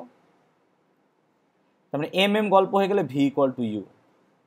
Again if u equal to 0, v equal to 0, টোটালটাই ফার্স্ট ল, জাস্ট ম্যাথামেটিক্যাল অর্ডারে লেখা। কেন? যদি বাইরে থেকে প্রযুক্ত বল 0 হয় বা বল প্রযুক্ত না হয়, নাকি ফার্স্ট ল শুরু এখান থেকে, এই তো ফার্স্ট ল শুরু হয়ে গেল। বল যদি বাইরে থেকে প্রযুক্ত না হয়, দেখো বল প্রযুক্ত হলো না তো, কারণ এফ ইকুয়াল টু 0 করে দিয়েছি তো, তাহলে স্থির বস্তু চিরকাল স্থির থাকবে। ধরো স্থির ছিল বস্তুটা, যদি স্থির থাকে তাহলে তার ইনিশিয়াল ভেলোসিটি কত হবে, 0, ফাইনাল ভেলোসিটি কত, 0। তাহলে স্থির বস্তু চিরকাল স্থিরই আছে, কারণ ইনিশিয়াল ভেলোসিটি তোমার যা ছিল ফাইনাল ভেলোসিটি তোমার কি হয়ে গেছে, সেম হয়ে গেছে। সো এক্ষেত্রে আমরা বলতে পারি কি, ইনিশিয়াল ভেলোসিটি যা ছিল ফাইনাল ভেলোসিটি সেম আছে, কোনো চেঞ্জই আসেনি এক্ষেত্রে। আর যদি তোমার বস্তু সমবেগে চলে, অর্থাৎ ইউ যদি একটা ভ্যালিড মান থাকে, ভি এরও সেম মান, নাকি, অর্থাৎ ইউ আর ভি পরস্পর সমান, অর্থাৎ যদি তোমার বডিটা কোনো একটা ভেলোসিটি নিয়ে সমবেগে চলছে, তাহলে তার ফাইনাল ভেলোসিটি সেম হয়, অর্থাৎ ভেলোসিটি চেঞ্জ হবে না। বুঝতে পেরেছি আশা করি। তাহলে এই হচ্ছে সেকেন্ড ল থেকে ফার্স্ট ল, বুঝতে পেরেছি আশা করি। আচ্ছা, এরপর যদি আমরা দেখি যে ইনার্শিয়াল মাস, ইন্টারনাল বলছি আমি এবার, জড়ত্বীয় ভর। ভর জিনিসটা কি? নিউটনের সেকেন্ড ল অফ মোশন থেকে আমরা পেলাম F equal to M A, তার মানে আমরা লিখতে পারি F M equals to F by A. এবার দেখো দুটো বডি তুমি চুজ করো, যাদের মাস আলাদা, বড় ছোট নিলাম, ঠিক আছে, তাদের মাস m1 আর একটা হচ্ছে m2, দুটোতে ইকুয়াল ফোর্স দাও, ইকুয়াল একই ফোর্স দাও, তোমার দুটোতেই কি সেম ত্বরণ সৃষ্টি হবে? You can say that no, তোমার সেম ত্বরণ সৃষ্টি হবে না। সো এখান থেকে তুমি দেখতে পাচ্ছ বা বুঝতে পারছো m is proportional to 1/a, মানে যে যার ভর বেশি তার ত্বরণ কম, রাইট? একদম ঠিক। তো এই দেখো এর ভর অনেক বেশি ভর, তাই না? তাহলে এর ত্বরণ কি বেশি হবে না কম হবে? কম হবে, কারণ তোমার এক্ষেত্রে ঠেলতে বা বল প্রয়োগ করতে অনেক বেশি এফোর্ট প্রয়োজন, অনেক বেশি এফোর্ট। তো যেহেতু এর মাস অনেক বেশি, তাই এখানে আমি এত বেশি বল প্রয়োগ করতে পারবো না। মানে একই বল প্রয়োগ করলেও বা 10 নিউটন যদি ফোর্স অ্যাপ্লাই করি, তাও যে পরিমাণ ত্বরণ আমার সৃষ্টি হবে, ইন দ্যাট কেস আমরা অনেক বেশি ত্বরণ পাবো। তোমাকে একটা টেবিল ঠেলতে দিলে যে পরিমাণ একই ফোর্স দিলে ঠেলতে পারবে, যতদূর নিয়ে যেতে পারবে, তোমাকে যদি ওই টেবিলের ওপর 2 বস্তা চাল চাপিয়ে দেওয়া হয়, তুমি সেটুকুও পারবে না। মাস ইনক্রিজ করলে তোমার অ্যাক্সেলারেশন কমে যাচ্ছে, এখান থেকে তুমি দেখতে পাচ্ছ, তাই না? তাহলে আমি বলতে পারছি কি, যে কোনো বস্তুতে যদি একক ত্বরণ সৃষ্টি করতে হয় a = 1, কোনো বস্তুতে একক ত্বরণ সৃষ্টি করতে যে পরিমাণ বলের প্রয়োজন হয়, তাই না? তার মানে a যদি 1 হয় আমার, তাহলে যে পরিমাণ বল প্রয়োগ হলো, এই যে ফোর্সটা, যে পরিমাণ বল প্রয়োগ হলো, সেটাকে আমি বলতে পারি কি, জড়ত্বীয় ভরের সঙ্গে সাংখ্যমান। তাহলে জড়ত্বীয় ভরের সঙ্গে সমান কি হবে? সেই ফোর্সটা, যে ফোর্সটা অ্যাক্ট করছে to produce only 1 metre per second square, বা এক ত্বরণ বা ইউনিট ত্বরণ। লজিকটা বুঝতে পেরেছি? তাহলে এর কিছু কিছু ক্যারেক্টারিস্টিক্স আছে। ক্যারেক্টারিস্টিক্সগুলো কি কি বাবা? না তো কোনো বস্তুর ভর যত বেশি হয় তার জড়ত্বীয় ভরও বেশি হবে। ভর আর জড়ত্বীয় ভর ইনার্শিয়াল কেন বলছি, তোমাদের একটু আগেই তোমাদেরকে আমি স্পেশাল থিওরি অফ রিলেটিভিটি গল্পটা বললাম। যদি মাস তোমার ভেলোসিটি যদি তোমার comparable to the speed of light হয়ে যায়, তখন তোমার দেখবে মাস চেঞ্জ হচ্ছে, চেঞ্জিং। তাহলে এক্ষেত্রে আমরা সেই জন্য জড়ত্বীয় ভর আর সেই ভরটাকে আলাদা করে বলছি, যে কোনো বস্তু সিম্পল ভর যদি, নর্মাল ভর যদি বেশি হয়, তার জড়ত্বীয় ভর তত বেশি হবে। জড়ত্বীয় ভর বস্তুর আকার, অবস্থা বা অবস্থানের উপর নির্ভর করে না, একদম রাইট। আকার, অবস্থা, অবস্থানের উপর নির্ভর করবে না, ঠিক আছে। জড়ত্বীয় ভর সংরক্ষণ সূত্র মেনে চলে। সংরক্ষণ সূত্র কোনগুলো? না তো কনজারভেশন অফ মোমেন্টাম বা ভরবেগ সংরক্ষণ, পরে পড়াবো আমি, ঠিক আছে। কনজারভেশন অফ এনার্জি, ঠিক আছে, শক্তির সংরক্ষণ, এগুলো সব মোটামুটি আমরা পরে পড়াবো, ঠিক আছে। লজিকটা আশা করে বোঝাতে পেরেছি সকলকেই, জড়ত্বীয় ভর বা ইনার্শিয়াল মাস সম্বন্ধে, ঠিক আছে। তো যদি একটা সিম্পল ছোট্ট করে একটা যদি প্রবলেম নিই আমরা, ঠিক আছে, প্রবলেম একবারে পরে করাচ্ছি আমি, এখন আর করাচ্ছি না, ঠিক আছে, প্রবলেম পরে করাচ্ছি একবারে, ঠিক আছে। এবার দুটো জিনিস আমরা পড়বো, একটা হচ্ছে ইম্পালস অফ ফোর্স আর একটা হচ্ছে ইম্পালসিভ ফোর্স। এটা নিয়ে অনেকের কনফিউশন হয়, ভালো করে শুনে নেবে। ইম্পালস অফ ফোর্স মানে হচ্ছে বলের ঘাত। Impulse of force, impulse of force, বলের ঘাত, বাংলাটা শুনে নেবে, ঠিক আছে। ইম্পালস অফ ফোর্স বা বলের ঘাত কাকে বলে যদি সংজ্ঞা বলা হয়, তো ডেফিনেশনটা হচ্ছে কোনো বস্তুর ওপর কোনো স্থির মানের বল, যে কোনো একটা স্থির মান নাও তুমি, 10 Newton, 2 Newton, 5 Newton, what ever, কোনো একটা স্থির মানের বল যদি কিছু সময় ধরে কাজ করে, 2 second, 1 second, 5 second, what ever, তাহলে ওই বলের মান এবং ক্রিয়াকাল, যতটা পরিমাণ কাজ করছে সেই টাইমটুকু গুণফলকে আমরা বলবো বলের ঘাত। তো কোনো একটা বডি আছে, তার উপর টি সেকেন্ডে যদি এফ পরিমাণ ফোর্স কাজ করে, টি সেকেন্ড টাইমে এফ পরিমাণ ফোর্স কাজ করে, দেন তুমি বলতে পারো কি, বলের ঘাত বা impulse of force equal to FT. এটা হচ্ছে ইম্পালস অফ ফোর্স, এফটি, ঠিক আছে। এই ইম্পালস অফ ফোর্সটাকে লিখি আমরা আই দ্বারা, ইম্পালস অফ ফোর্স এটাকে আই দ্বারা লিখি। আবার তোমরা রোটেশনাল ডাইনামিক্স যখন করাবো, রোটেশনাল ডাইনামিক্সে গিয়ে দেখবে আই দ্বারা মোমেন্ট অফ ইনার্শিয়াকেও লেখা হয়, ঠিক আছে। তো কোন চ্যাপ্টার ওরিয়েন্টেড কোয়েশ্চেনটা একবার পড়ে নেবে, তারপর আইটাকে কনসিডার করবে, ঠিক আছে। তো আই হচ্ছে কি, আবার আইকে কারেন্ট দিয়েও লেখা হয় নাকি, অ্যাম্পিয়ার, দেখো V equal to I R, তাই না, I equal to Q by T, সেই ফর্মুলাগুলো। তাহলে ইম্পালস অফ ফোর্স হচ্ছে I equal to F T.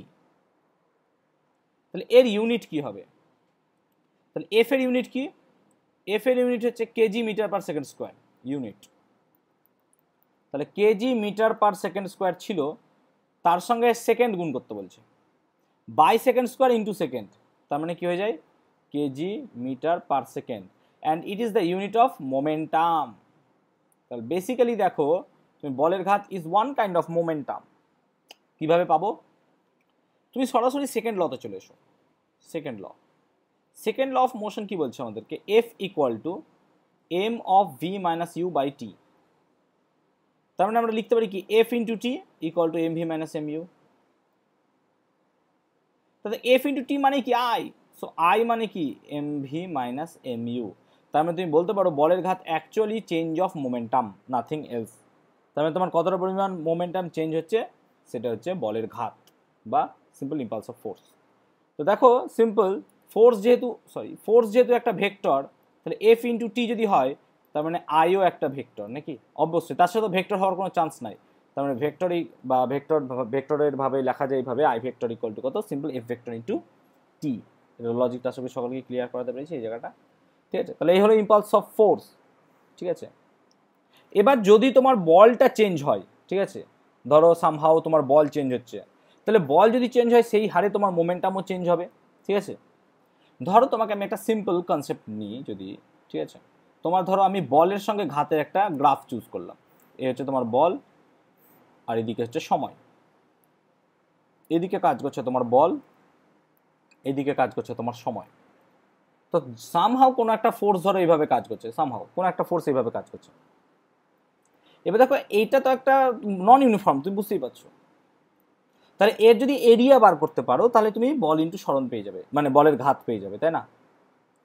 তাহলে বলের ঘাত বের করতে গেলে কি করতে হবে, এরিয়া বার করতে হবে নাকি, এরিয়া না হলে এফ ইন্টু টি তো করতে পারবে না তুমি, তাছাড়া তো হবে না। এবার তুমি এই জায়গাটা কি করবে, একটা ছোট্ট অংশ চুজ করবে, যেমন আমরা করি, ঠিক আছে, একটা ছোট্ট অংশ। এই টাইমটাকে আমরা ডিটি ধরবো, এই টাইমটাকে আমরা কি করব, খুব ডিটি টাইম ধরবো, ঠিক আছে। এবং এই জায়গাটায় ধরবো আমরা কি, impulse of force d I. So d I সমান কি লিখবে, এফ ইন্টু ডিটি, ঠিক আছে, এফ ইন্টু ডিটি। তুমি যদি একটু আগের ক্লাসটা মনে করো, একটু আগে আমরা delta P by delta T করেছিলাম, মনে পড়ছে একটা জায়গায়, delta P by delta T কোথায় করলাম বাবা, কই গেলি তুই, এই যে delta P by delta T, মনে পড়ছে এই জায়গাটায়। তো আমরা দেখো delta P equal to M V minus M U লিখলাম। তো এটাকে যদি আমি এখানে একটু কনসেপ্টের জন্য নিয়ে আসি, ঠিক আছে, এটা বক্সের মধ্যে করে দিই।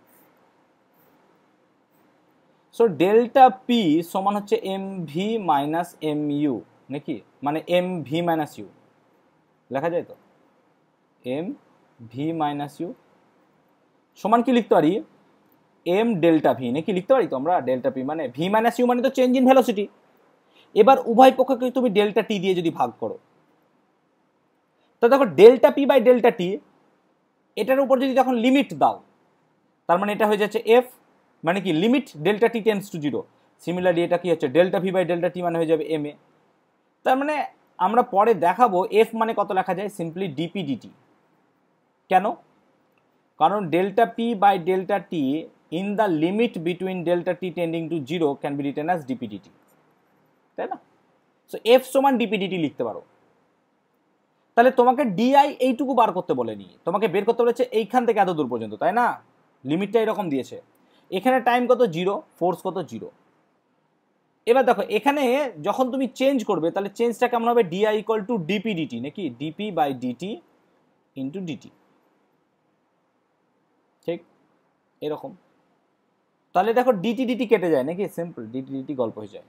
তো ডিটি ডিটি গল্প হয়ে গেলে ডিপি থাকে আর ইকুয়াল টু ডিআই। তাই তো একটু আগে পেলাম কি না, তো impulse of force is nothing but change of momentum. দেখো তাই তো হয়েছে, impulse of force is nothing but change in momentum. DP মানে কি, চেঞ্জ ইন মোমেন্টাম, তো ডিপি মানে ওই প্রোফাইল পিকচার নয়, ঠিক আছে। So DI DP, DI equal to DP. এবার পি মানে কি, পি মানে হচ্ছে MV. If you can know P equal to MV, so you can write that D of MV. এবার এম তো কনস্ট্যান্ট, আমরা এমটাকে এখানে চেঞ্জ করছি না, এমটাকে ভ্যারি করছি না, তাহলে কি লিখতে পারি আমরা, ডি, আচ্ছা এমটাকে বাইরে যদি করে দিই আমরা, তাহলে M of DV equal to DI. Now তুমি এখন ইন্টিগ্রেট করো, তাহলে এখন যদি তুমি এই জায়গাটা ইন্টিগ্রেট করো, সরি অন ইন্টিগ্রেশন যদি করো, তাহলে ডিআই যখন কি হচ্ছে জিরো টু আই নাকি, এখানটাতে আই হচ্ছে জিরো, একবারে ফাইনাল গিয়ে হচ্ছে জিরো। তার মানে ইকুয়াল টু কত লেখা যায়, এম ইন্টিগ্রেশন অফ ডিভি। এবার দেখো এই জায়গাটায় ধরো ইনিশিয়াল ভেলোসিটি ইউ আর ফাইনাল ভেলোসিটি হলো ভি, তাহলে ইউ থেকে ভি লিমিট যাবে। ডিআই এর ইন্টিগ্রেশন তো দেবে তোমাকে I, implies that I equal to M তাহলে আপার লিমিট ডিভির জন্য কত হয়, ইন্টিগ্রেশন অফ ডিএক্স কত দেয় তোমাকে, এক্স।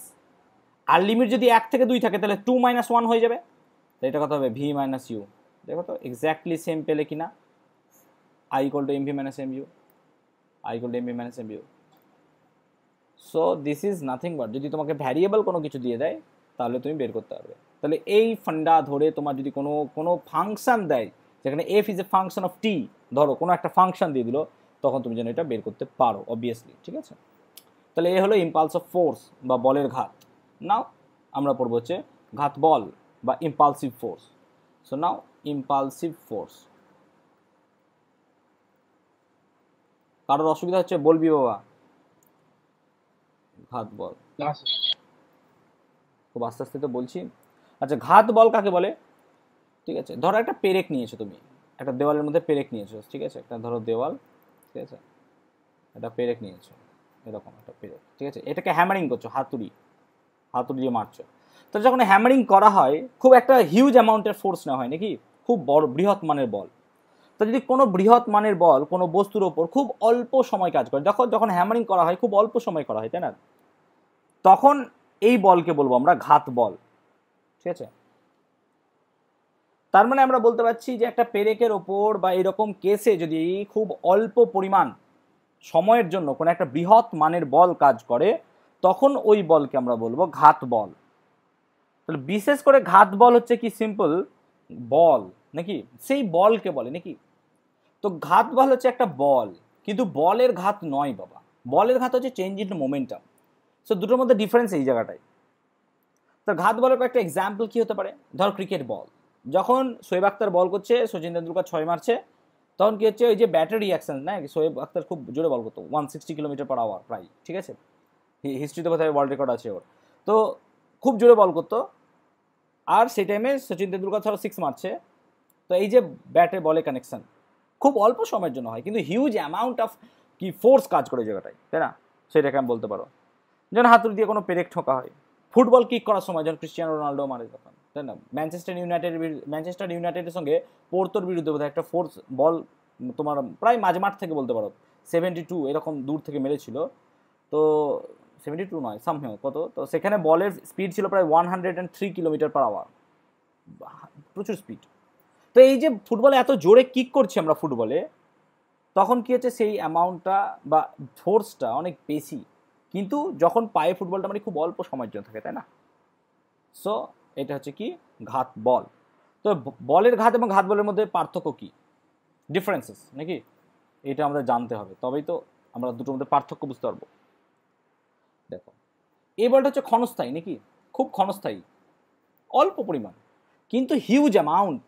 কিন্তু তোমার ঘাত, এই বলের ঘাত এরকম কিছু বলে দেয়নি, মানে বলের ঘাত তোমাকে বলে দেয়নি যে এত মানের বল হতে হবে, এরকম কিছু বলে দেয়নি। সিম্পল বলের ঘাত মানে হচ্ছে ক্রিয়া কালের সময়, যেটা হচ্ছে টাইম, আর কতটা পরিমাণ ফোর্স কাজ করছে তার গুণফল এফ ইন্টু টি, সিম্পল এটা হচ্ছে বলের ঘাত। ঘাত বল হচ্ছে একটা বৃহৎ মানের বল। তো অ্যাকচুয়ালি বলতে পারি আমরা ঘাত বল হচ্ছে ন্যাচারালি একটা ফোর্স, একটা বল। এবং ঘাত বলের ডিমেনশন তুমি যদি নাও তাহলে সিম্পল mL/-2, হোয়ার অ্যাজ তুমি যদি বলের ঘাতের ডিমেনশন দেখো সেটা হচ্ছে mL/-1, তাই না। তো দুটোর মধ্যে হিউজ তফাৎ আছে, অবভিয়াসলি বুঝতে পারছো। ঘাত বল হচ্ছে কি ঘাত সৃষ্টি করে, মানে ফোর্স সৃষ্টি করে, থার্স্ট সৃষ্টি করে, কোনো জায়গায় ঘুষি মারছো, ঠিক আছে। আর বলের ঘাত কি করছে, কোনো কিছুর মধ্যে গতি তৈরি করছে, মোমেন্টাম সৃষ্টি করছে, কোনো কিছুর মধ্যে মোমেন্টাম সৃষ্টি করছে। So this are the two types of বলের ঘাত বা ঘাত বলের পার্থক্য, বা যাই বললাম হোয়াট এভার, ঠিক আছে। আচ্ছা একটা সিম্পল প্রবলেম নিই তোমাদের কাছে, যদি একটা ছোট্ট প্রবলেম নিই। প্রবলেমটা কি দেখো, বলছে 54 কিলোমিটার/আওয়ার, একটু নিচে লিখি, 54 কিলোমিটার/আওয়ার, ঠিক আছে, প্রাথমিক বেগে, সবাই অঙ্কটা দেখবে, প্রাথমিক বেগে নিয়ে আসা একটি ক্রিকেট বলকে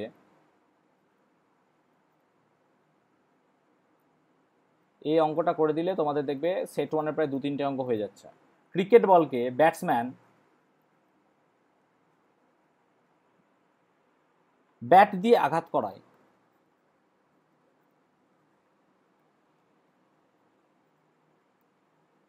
ব্যাট দিয়ে আঘাত করায় বলটি 45 ডিগ্রি কোণে, বলটি 45 ডিগ্রি কোণে, ঠিক আছে, একই দ্রুতিতে, আচ্ছা দ্রুতিটা একই আছে, একই দ্রুতিতে বিক্ষিপ্ত হলো।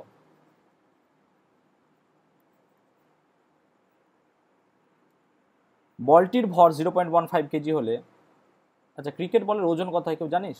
বলটির ভর 0.15 কেজি হলে এর ওপর প্রযুক্ত ঘাত নির্ণয় করো।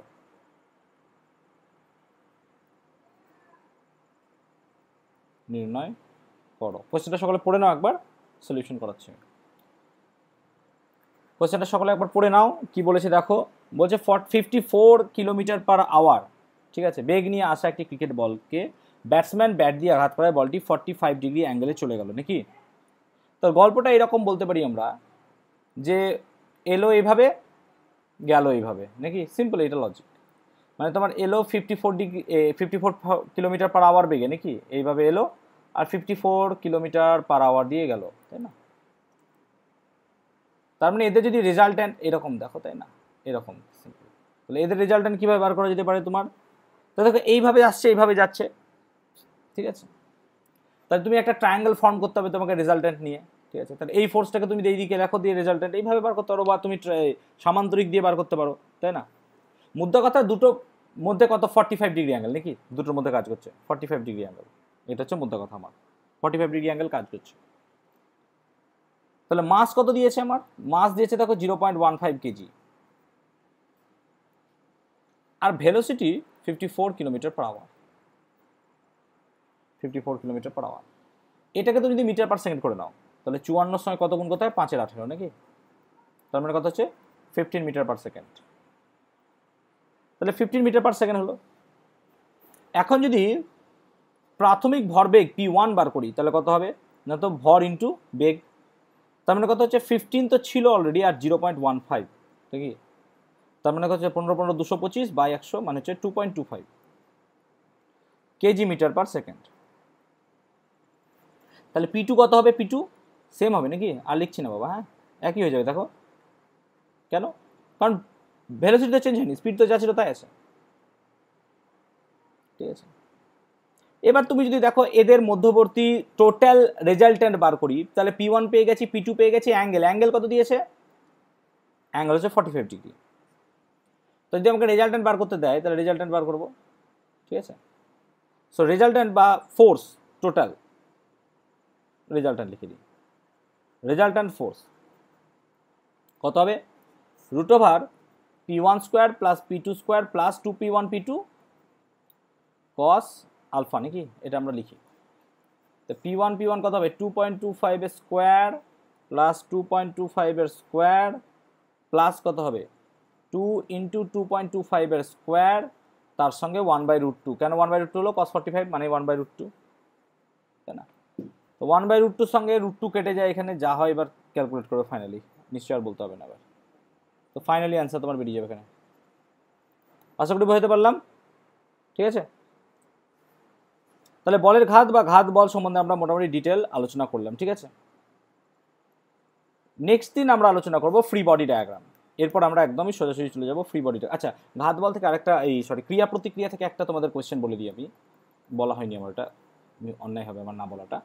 যে তুমি ধরো একটা পেনকে ঠেলছো, সাপোজ তোমার টেবিলের ওপর একটা বুক আছে, বই, ঠিক আছে, একটা বই আছে, এই বইকে তুমি ঠেলছো, বইও তোমাকে ঠেলছে, তাহলে হিসাব মতো তুমি যদি 10 নিউটন ফোর্স বইয়ের ওপর অ্যাপ্লাই করো, বইও তোমার ওপর 10 নিউটন ফোর্স অ্যাপ্লাই করছে, তাছাড়াও বইটা নড়ছে, মানে কি বইটা স্মরণ হচ্ছে কেন? তার মানে ক্রিয়া প্রতিক্রিয়া সাম্য প্রতিষ্ঠা করে না কেন? দেখো যদি ক্রিয়া প্রতিক্রিয়া সাম্য বলার কোয়েশ্চেন আসে, তাহলে একই বস্তুর ওপর দুটো ফোর্স কাজ করলে তখন আমরা বলি সাম্য অসাম্যের গল্প। কিন্তু আমি ক্রিয়া করছি 2 নম্বর বস্তুর ওপর নাকি, আর 2 নম্বর বস্তু আমার ওপর করছে প্রতিক্রিয়া, তাহলে দুটোর পয়েন্ট বা আমরা দুটো বস্তুর ওপর আলাদা আলাদা বল কাজ করছে। এক্ষেত্রে সেই জন্য আমরা বলতে পারি কি, যে ক্রিয়া প্রতিক্রিয়া কখনো সাম্য প্রতিষ্ঠা করে না, ক্রিয়া প্রতিক্রিয়া কখনো সাম্য প্রতিষ্ঠা করতে পারে না। কারণ 1 নাম্বার বডি 2 নাম্বারের উপর বল প্রয়োগ করছে, 2 নাম্বার 1 নাম্বারে, দুটো বল আলাদা আলাদা, ঠিক আছে? সো দুটো বল যেহেতু আলাদা আলাদা, সেই জন্য দুটো বস্তু আলাদা আলাদাভাবে কাজ করে। তাহলে এর একটা বাস্তব বা রিয়েল এক্সপ্লেনেশন যদি তোমরা একটু পড়ে নাও বাড়িতে, ঠিক আছে, তাহলে আমরা নেক্সট দিন ফ্রি বডি ডায়াগ্রামটা শুরু করতে পারবো। রিয়েল এক্সপ্লেনেশন কোথায়? The motion of rickshaw, motion of rickshaw, rickshaw মানে হাত রিক্সা, হ্যাঁ, হাত রিক্সা যেটা চলে, কলকাতার ঐতিহ্য। সো মোশন অফ রিক্সাটা তোমরা রেগুলার পিডিএফ দেবেন তো? হ্যাঁ হ্যাঁ দেবো। মোশন অফ রিক্সা যদি তোমরা একটু হোমওয়ার্ক নাও, সকলেরই ক্লাস বইয়ে আছে, চিন্তা করার দরকার নেই। তো মোশন অফ রিক্সা তোমরা হোমওয়ার্কের মধ্যে যদি এটা কমপ্লিট করে নাও, তাহলে আমরা একদম ড্যাম শিওর নেক্সট দিন ফ্রি বডি ডায়াগ্রাম করব। ফ্রি বডি ডায়াগ্রাম করলে পরে আর একটা ক্লাস লাগবে, আমার প্রয়োজন আছে। সো আরও দুটো ক্লাস হলে পরে আমরা মোটামুটি নিউটনটাকে শেষ করবো, তারপর তো ম্যাথ করতে হবে। শুধুমাত্র থিওরিটিক্যাল ক্লাস আরও দুটো ক্লাস আমার প্রয়োজন পড়বে। কালকে তোমরা যদি এই পার্টটা পুরোপুরি কমপ্লিট পড়া করে নাও, ঠিক আছে? সকলকে নেক্সট সপ্তাহে কিন্তু মানে ফ্রাইডের দিন পরীক্ষা আমি একটা নেব টেলিগ্রামে না নিলেও গুগল ফর্মে। হ্যাঁ ভেক্টর, হ্যাঁ এখন গুগল ফর্মে নিতে পারি পরীক্ষা, আমি দেখি তোমাদের জানিয়ে দেবো, ঠিক আছে? গুগল ফর্মেও নিতে পারি বা টেলিগ্রামে নিতে পারি, যে কোনো একটা জায়গায় নেবো।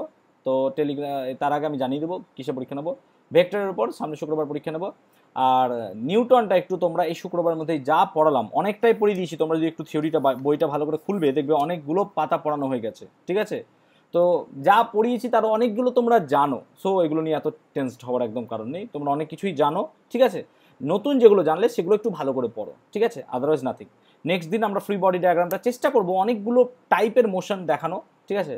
আচ্ছা সেই দিনই যদি সম্ভব হয় কনস্ট্রেইনড মোশনটা নিয়ে আলোচনা করবো, কারণ ওর মধ্যে পড়ে যায়। তাহলে পরে আমাদের আর একটা ক্লাস হলে পরে মোটামুটি আমাদের নিউটন মোশনটা থিওরি পার্টটা কমপ্লিট হবে, এবং তারপর তো ম্যাথ করতে হবে। এবং তোমরা যদি এক্সাম্পল করতে পারো এখন থেকে চেষ্টা করো, কারণ নিউটনের প্রচুর এক্সাম্পল আছে, এক্সাম্পলগুলো করতে শুরু করো, ঠিক আছে? বলবে আজকের ক্লাসে কারো কোনো ডাউট আছে, শুনে নেবো চটপট। ওকে, সবাই ভালো থাকবে, সুস্থ থাকবে, লিভ করো।